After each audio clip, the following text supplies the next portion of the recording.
ஆண்டவராகிய இயேசு கிறிஸ்து நேற்றும் என்றும் மாறாதவராக இருக்கிறார். ஆண்டவராகிய இயேசு கிறிஸ்து கல்வாரி சிலுவையிலே உனக்காக சாபங்களுக்காக ஆண்டவராகிய இயேசு கிறிஸ்து மரித்து தன் ஜீவனை கொடுத்தார்.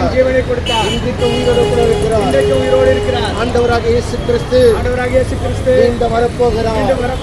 மகிமையாக வரப்போகிறார். இதோ என் ஆண்டவராகிய இயேசு கிறிஸ்துவின் வருகை. ஒரு மனிதன் மதியில் இருக்கும்போது அந்த வருகை போல இருக்காது. ஏதோ ஜனாதிபதியின் வருகை போல இருக்காது. ஏதோ முதலமைச்சர் வருகை போல இருக்காது.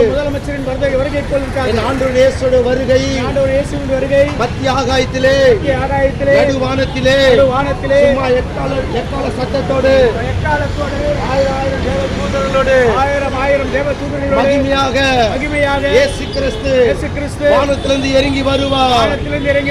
அதுதான் ரியல், அதுதான் உண்மை, அதுதான் சத்தியம்.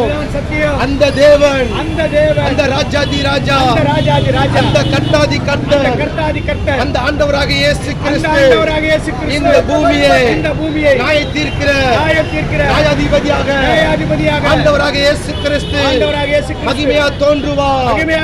அந்த வருகை அது அற்புதமான நாள். அந்த நாள் நல்ல நாள்.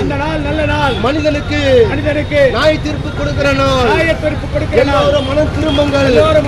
அந்த நியாய தீர்ப்பில் நீங்க தப்பித்துக் கொள்ள வேண்டும். ஆண்டவராகிய இயேசு கிறிஸ்துவை சிலுவையிலே உங்களுக்காக மரித்தார் என்று அவரை நீங்க சொந்த ரட்சகராக ஏற்றுக்கொள்ளும் போது அவரோட கூட